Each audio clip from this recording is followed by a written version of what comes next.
Everyone's got their bugbears and preferences about Warhammer 40K and what they do differently to Games Workshop. In this video I thought I'd talk about 3 rules that I'd be tempted to change in the 10th edition of the game.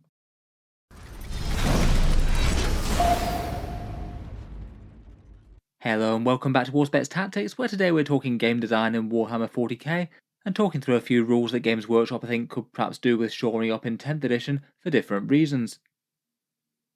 In this one, I thought I'd just do a quick roundup of a few rules that I've touched on in other videos that I think are maybe causing some slight problems for the game at the moment, or perhaps just have a different sort of effect from what I think the Games Workshop was trying to get at when they were designing the game. For this one I didn't really want to talk about balance changes too much. As we all know, balance in 10th edition 40k is massively out of whack at the moment. Some armies enormously above the others, some armies really struggling. They will certainly be making some points cost adjustments to try and get the armies a little bit more even than they were before, and there's at least a reasonable chance that in future balanced data slates there might be some extra rules added for certain armies that maybe just don't work quite as much on their own rules level. Maybe armies like Death Guard or Leagues of Votan, not really having an enormous amount of good synergy within their indexes, and perhaps could be good candidates for adding in some special rules as opposed to just making all of their units super cheap to compensate. Today though, I thought we'd talk through a few of the core rules, 3 examples of things that I would be tempted to change if I were GW, though obviously I know that everyone has their own ideas about the game. I expect a whole bunch of people might disagree about one or more of these, and that's absolutely fine.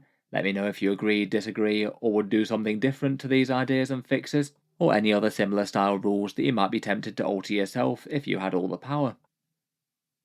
First up, for one of the things that was hyped up quite a lot about 10th edition but just doesn't really seem to be having the same sort of impact that Games Workshop wanted it to, is Battle Shock. And the change that I'd be tempted to make to the mechanics of Battle Shock would be that if you failed a Battle Shock test previously and your unit was Battle Shocked during the enemy turn or something, then I think a potential good change would be that you have to retest to regroup your squad in the next command phase, and they don't just have the default status of Battle Shock being failed and then it flipping back to normal as soon as it rolls round to the next enemy turn. This wouldn't really affect the core mechanic of Battle Shock all that much. If your squad was below half strength, then they will need to retest anyway to see if they fail it a second time. But it's more a rules change that would affect the absolute tons of units that hand out Battle Shock tests in one form or another during the enemy turn. Say for example, Space Marine Primaris Infernus Marines can to infantry, or the Screamer Killer of the Tyranids doing his signature attack, and quite a lot do it in the fight phase in one form or another. The reason that I think that this might be a fairly sensible change is that basically for these units that do have an ability that hands out Battle Shock during your own turn, it just seems to be entirely irrelevant for the majority of the time when you're targeting enemy units. The only real utility that you get from it is preventing the enemy unit from doing stratagems for the rest of your turn, often during the fight phase, and it can occasionally be relevant, like say interrupting in melee. Perhaps the more powerful use of it is that it can occasionally be relevant for things like tactical secondaries, which are often scored at the end of the turn, not just in the player's command phases. Making the enemy fail Battle Shock and then taking an objective in the midfield could actually swing a tactical objective in your favour, say one where you needed to take a point off the enemy or hold some objectives in the midfield or something. A lot of the time though, these abilities just feel almost entirely irrelevant. Say this Infernus Marine makes a Chaos Space Marine unit fail Battle Shock, they might just really not care about it, as they weren't going to use any stratagems anyway, and then it just automatically restores back to normal at the start of their next command phase, and are fine to capture points and things after that. I feel it's kind of irrelevant to the extent where having a Battle Shock ability on your unit's data card is actually a negative, as it's replacing something that could otherwise have been a lot more helpful. And generally, unless the army's got some rules that build really heavily into it, like Chaos Knights, then getting a Battle Shock debuff in your own turn isn't exactly something that you go out of your way for if the unit wasn't offering something else significant as well. I feel that making the enemy retest would be quite reasonable. It kind of feels like testing to regroup might have done in prior editions of the game, even though in reality it would mean that the enemy would basically have to fail 2 tests in a row to get the bad debuffs in their turn, but even so that could be pretty unsettling. Say for example, if some Infernus Marines make this Chaos Marine unit fail Battle Shock, you can't be certain that they'd be able to hold an objective, and might genuinely mess with the opponent's priorities. Let me know what you make of that though, and whether or not you think that would be a good change for 40k. Next up is maybe something that isn't the most enormous problem for the game in the world, but is just something that feels a bit weird. It's the way that tiny Objective Control 0 units seem to be the absolute gods of doing tactical objectives in Warhammer 40k right now, despite perhaps the feel of them generally being units that Games Workshop have decided can't really do objectives, often representing things like mindless beasts or swarms. I would be kind of tempted to change Objective Control 0 units So as well as not being able to control primary objectives, they can't do a few of the secondary objectives that basically also need you to control areas of the board, things like deploy teleport homers behind enemy lines, engage on all fronts, or investigate signals. By making them objective control 0 in the first place, it's perhaps kind of implied that they're not really meant to be objective takers, just more sort of nuisance units to get in the enemy's way, and they can be really quite good value for that, admittedly. So it does just feel a little bit wrong on the table when you have units just fired out to do these tactical objectives, perhaps particularly things like spore mines, investigating signals, or deploying teleport homers, or the same with things like Fenrisian wolves. I can't help but think funny images of the Space Wolf dog handlers telling their good boys to run off and investigate the signals and things, and perhaps similar for things like Kroot hounds, or swarms that don't really tend to do anything particularly intelligent like Rippers or Nurglings.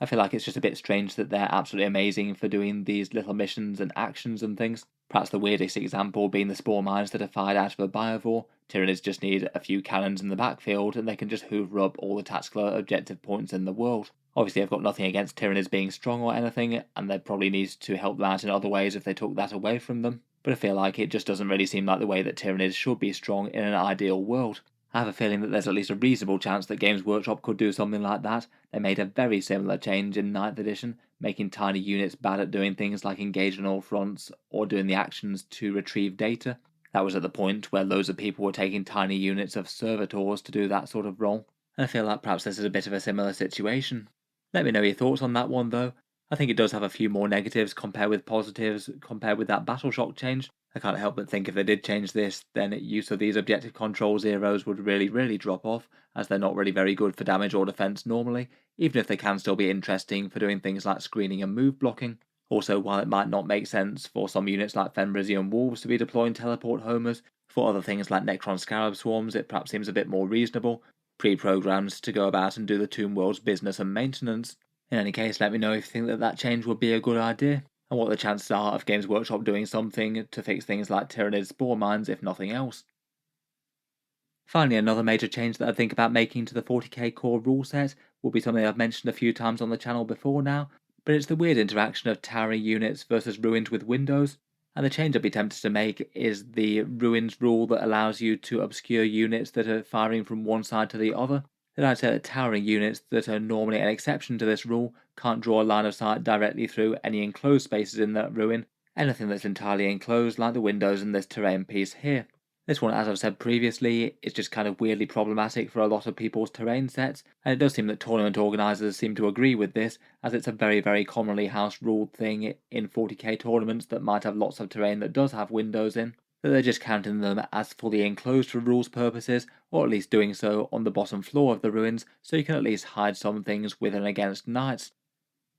The towering rule is maybe a bit of a bold choice to start with, as it basically means that you're ignoring the normal rules that allow ruins to hide enemy models from line of sight, provided you've got any sort of way to physically draw a line of sight from any part of the knight model to any part of the enemy model, including through and over ruins at the moment. They can all see and shoot each other, and it just means that games of 40k could be a lot more Alpha Strike heavy with the games with knights in them. Obviously, it doesn't necessarily mean that any individual model with towering is too strong. There's an awful lot of big super heavy vehicles that just aren't really very good in Warhammer 40k because their damage and defense isn't good enough, even if they do get to draw some unusual line of sight. And I feel in general the towering rule is maybe a little bit more sensible than it was in 9th edition, where you could have weird situations where you could have a knight on one side of a ruin, an enemy vehicle on another side of the ruin, and the enemy vehicle could shoot the knight, but the knight could not shoot back. It was kind of one-way line of sight. The new version of the rule maybe seems a little bit more sensible, kind of stands to reason that if you can see the enemy, then they can see you as well.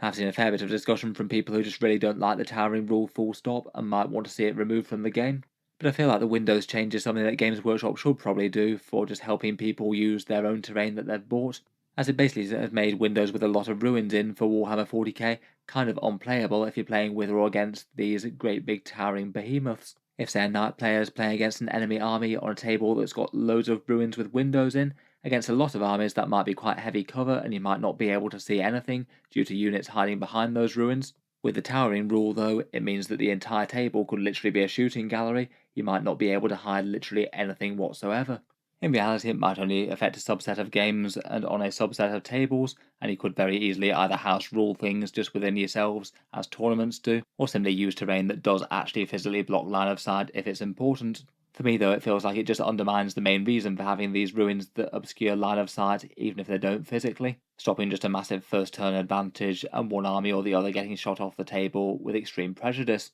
Overall, I'd say that perhaps having windows not count seems like the single best fix to me. Means that at least you can hide some things behind some ruins, and the towering rule would still be powerful, as you could still be able to draw line of sight over things, particularly if you moved up close. Let me know what you think though. Is the towering rule actually a problem that needs fixing or not? And if so, do you think that this one's a reasonable fix, or would you think about doing something completely different? In any case, let me know your thoughts down in the comments below. How much would you agree with each of these, and are there any other rules that you might think about changing yourself in Warhammer 40k? Look forward to hearing all your thoughts and ideas, as per always.